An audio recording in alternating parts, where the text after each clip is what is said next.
Well, a disturbing new trend is emerging online, folks, with artificial intelligence used to create fake videos of dead celebrities. Take a look at this. Hey there. Just wanted to drop in and tell you something simple.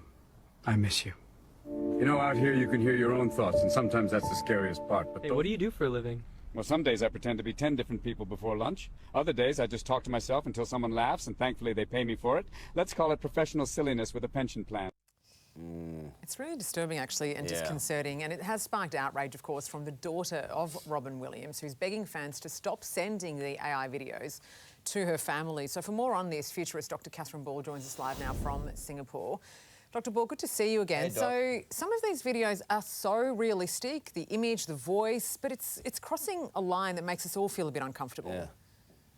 I just feel sick even watching this. I mean, we've got this problem with keyboard warriors that have now grown this lack of morals, and they have this idea of because they're connected to someone on social media, they've got a right to send them things or they've got a right to connect with them.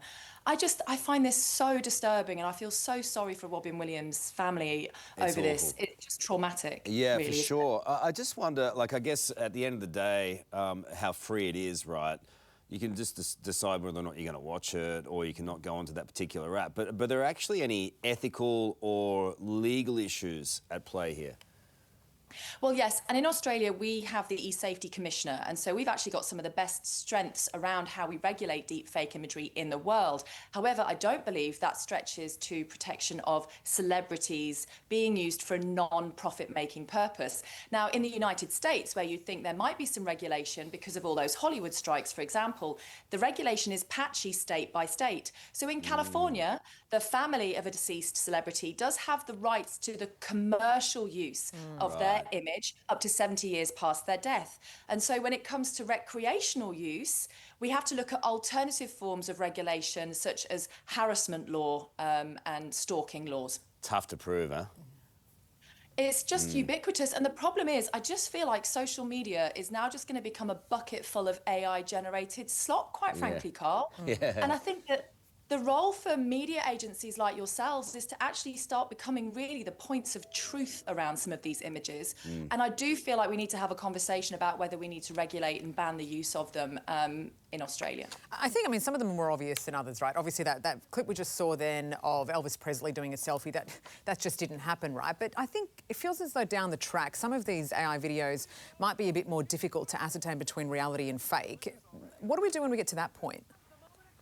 I think we're already there, Sarah. And when we look at some of the big cybersecurity leaks that you've even mentioned this morning on the news, some of those we believe actually had deepfake technology involved in the way they were able to access the databases by convincing staff at call centres that they were their managers using something called deepfake audio. So this is where we're going to have to start building in humans in the loop and humans on the loop when it comes to these technologies and how they're scaling. When you upload things to social media, you are supposed to tick a box that says whether or not it's AI-based imagery. Now, that then needs to, I think, be labelled.